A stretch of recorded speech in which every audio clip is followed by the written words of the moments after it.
Ramdam din ang lindol hanggang sa mga kalapit na probinsya ng Cebu. Kabilang na riyan ang Biliran kung saan nagka-stampede pa. Nasa frontline ng balitang yan, Simon Gualvez. Pilit pinakakalma ng announcer ang mga nanonood ng basketball sa isang gymnasium matapos makaramdam ng pagyanig sa bayan ng Naval sa Biliran. Nang bigla,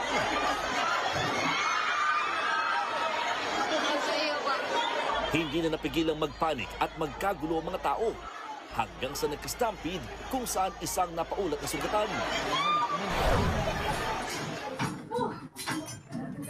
Sa Calbayog, Samar naman, nagkalampagan ng mga gamit sa kusina ng bahay na yan. Ultimo ang tubig sa lababo, kitang malakas ang paggalaw. Tumagal din ito ng ilang segundo.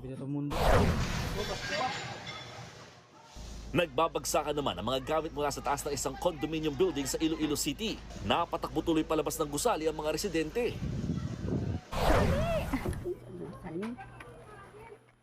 Sa Palo, Leyte, nagmamadaling lumabas ng bahay ang pamilyang ito matapos mabulabog ng malakas na pagyanig ang kanilang tulog.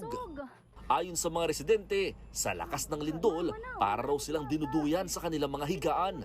Paglabas ng bahay, lalo umano silang natakot nang makita ang wires ng mga poste na tila sumasayaw.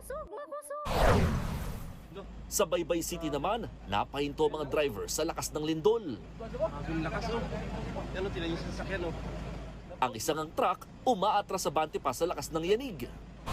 Ayon sa FIVOX, naramdaman ng mga pagyanig matapos tumama ang 6.9 na lindol sa Cebu, Intensity 5 ang naramdaman sa Leyte at Biliran, Intensity 2 naman sa Iloilo, habang Intensity 4 sa ilang bahagi ng Samar. Nagbabalita mula sa Frontline, Mon Gualvez, News 5. Mga kapatid, Cheryl Cosing po.